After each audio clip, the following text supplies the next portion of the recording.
this morning, and did you know that if you are dieting over the holidays, it may actually cause you to gain more weight in the upcoming year? Well, it actually could, and here to tell us more about this is Dr. Julie T. Ane. She is the founder and clinical director of A New Beginning. And why is this the case? I mean, I would think if I'm watching my weight and I'm watching my weight, that I'm going to be okay, but people will gain. You know, or may. There are statistics that say over and over again that 95% of the time, people who diet end up regaining whatever weight it is that they lost within 1 to 2 years. And 80% of those people actually go on to gain even more weight. Why is that though? I mean, is it kind of like, okay, I've reached my goal, and so, and I've successfully maintained it, but now it's party time, or do we start sneaking a little bit back into it, and then it kind of creeps up, and well, I'm only a couple pounds heavier, I'm still okay. Well, what happens with dieting is that dieting artificially teaches us how to restrict our food intake. It doesn't teach us how to eat.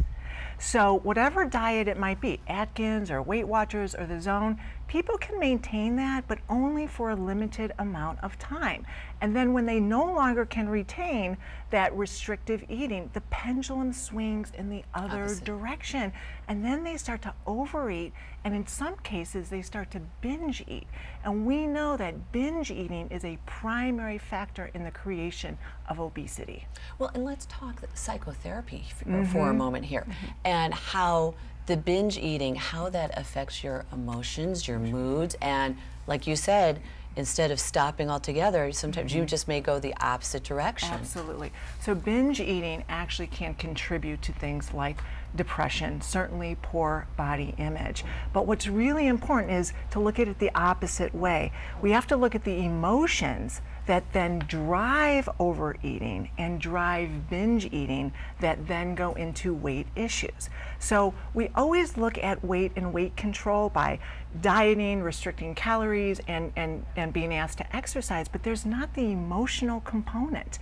And the emotional component is what drives most people to overeat. But people don't pay attention to that component, and that needs to stop. In your opinion, why are people so heavy these days? I think we as a society are heavier than we have ever been. Is it emotion? Is it the video games? Is it the food? All of the above? We have created a nation that is preoccupied with weight and calories and dieting. And we know that the more you focus on that, the more it is going to backfire into overeating and disordered eating. And it can be both through eating disorders like anorexia and bulimia, but now we're seeing a lot of binge eating disorder. And binge eating disorder, again, contributes to our obesity epidemic. So we've got to start looking at how we are approaching weight management, and we want to approach it in a way that is emotionally healthy and physically effective for long-term sustainable change. So it's not just the diet itself, it's the whole picture, which brings me to The Healthy Way Out. What is that? So The Healthy Way Out is a really unique program, and it was developed by the eating disorder and weight management specialists at A New Beginning. And we created it because we had so many disheartened, shameful clients that came in that were struggling with weight issues, and it was really caused by chronic dieting. We said we have to teach people how to approach their bodies and how to approach food in a way that is healthy and helps them to maintain their ideal weight without creating disordered eating.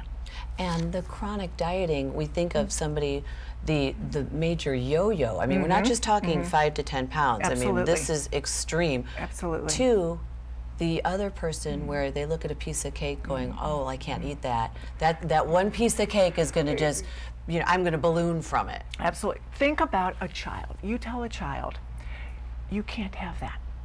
Don't even look at that. you can't have it. And the minute you turn your back, what's going to happen? That child is going to grab it. Yes, and they're going to eat it, and they're going to eat it really fast. They're not even going to taste it. And then they're going to look for the next opportunity to eat it again. And that's what we do when we have a dieting mentality. When we tell people you can't eat food, it makes them want it more.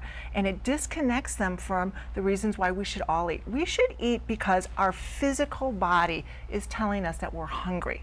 We have an innate, wonderful mechanism, and it's called appetite. And if we would listen to it and we would eat for nutritional need and physical hunger and tease out the emotional component, we would all be within our ideal weight range.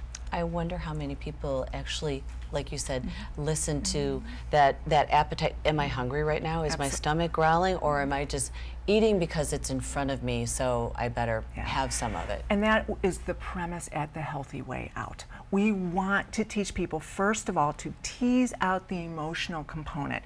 When you find yourself reaching for food, I want my clients to say, what am I feeling? What am I needing if I am not physically hungry?